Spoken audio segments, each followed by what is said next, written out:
കേരളത്തിൽ ഈ തൊഴിൽ നിരോധിച്ചതാണ് മോനെ, ആരും നിന്റെ കൂടെ ബിസിനസ് ചെയ്യാൻ പോകുന്നില്ല. അങ്ങനെ ആ കാലഘട്ടത്തിൽ ഞാൻ ഈ ബിസിനസ് ചെയ്യാൻ വേണ്ടി തമിഴ്നാട്ടിലേക്ക് പോകുന്നു. 11 വർഷം മുമ്പ് ഇതേ കോഴിക്കോട് നിന്ന് എൻ്റെ 22ാമത്തെ വയസ്സിൽ വിജയിക്കാൻ വേണ്ടി തമിഴ്നാട്ടിലേക്ക് വണ്ടി കയറിയ ഒരു ചെറുപ്പക്കാരനാണ്. തമിഴൊന്നും അന്ന് അറിയില്ല.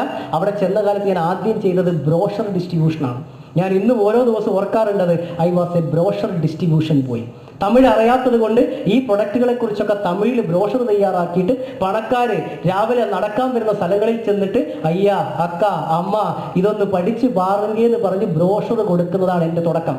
അവിടെ നിന്ന് തുടങ്ങി ഈ പ്രൊഡക്റ്റ് വേൾഡ് ക്ലാസ് സ്റ്റാൻഡേർഡ് ആയതുകൊണ്ട്, ക്ലിനിക്കലി പ്രൂവൺ ആയതുകൊണ്ട്, റിസൾട്ട് ഉള്ളത് കൊണ്ട്, റിസൾട്ട് കിട്ടിയ ആളുകളിലൂടെ റെഫറൻസ് എടുത്ത് ഇന്ന് നിങ്ങൾക്ക് ഞാൻ ഇവിടെ എത്ര ആത്മാർത്ഥമായിട്ടാണോ ഈ പ്ലാന് തന്നത്, ഇതേപോലെ അവരിലേക്ക് പ്ലാന് കൊടുത്തു. ഒന്നാമൻ എ ടീം, രണ്ടാമൻ ബി ടീം, മൂന്നാമൻ A1, നാലാമൻ B1 അങ്ങനെ പ്ലേസ് ചെയ്ത് ഒരു ദിവസം എൻ്റെ വരുമാനം 10,000 രൂപയിലേക്ക് എത്തി ആഴ്ചയിൽ. അന്ന് ഞാൻ ഇന്ത്യയിലെ യംഗസ്റ്റ് റൂബിയായി. ആഴ്ച വരുമാനം 25,000 ആയപ്പോൾ ഞാൻ യംഗസ്റ്റ് പേൾ, ആഴ്ച 50,000 യംഗസ്റ്റ് എംറാൾഡ്, ആഴ്ച വരുമാനം 75,000 യംഗസ്റ്റ് സഫേർ. അങ്ങനെ എൻ്റെ 24 വയസ്സിൽ ഇൻഡസ്ട്രിയുടെ ചരിത്രത്തിലെ ഏറ്റവും പ്രായം കുറഞ്ഞ എക്സിക്യൂട്ടീവ് ഡയമണ്ട് ആയിട്ട് കോഴിക്കോടുകാരൻ മാറി. ഞാൻ അന്നൊക്കെ അഭിമാനത്തിൽ സ്റ്റേജിലൊക്കെ കയറി ഇങ്ങനെ പറയുമായിരുന്നു, ഇൻഡസ്ട്രിയുടെ ഏറ്റവും പ്രായം കുറഞ്ഞ എക്സിക്യൂട്ടീവ് ഡയമണ്ട് ആരാന്ന് നിങ്ങൾക്കറിയോ?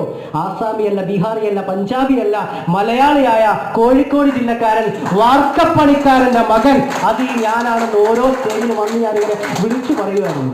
ലൈഫൊക്കെ പിന്നീട് മാറി.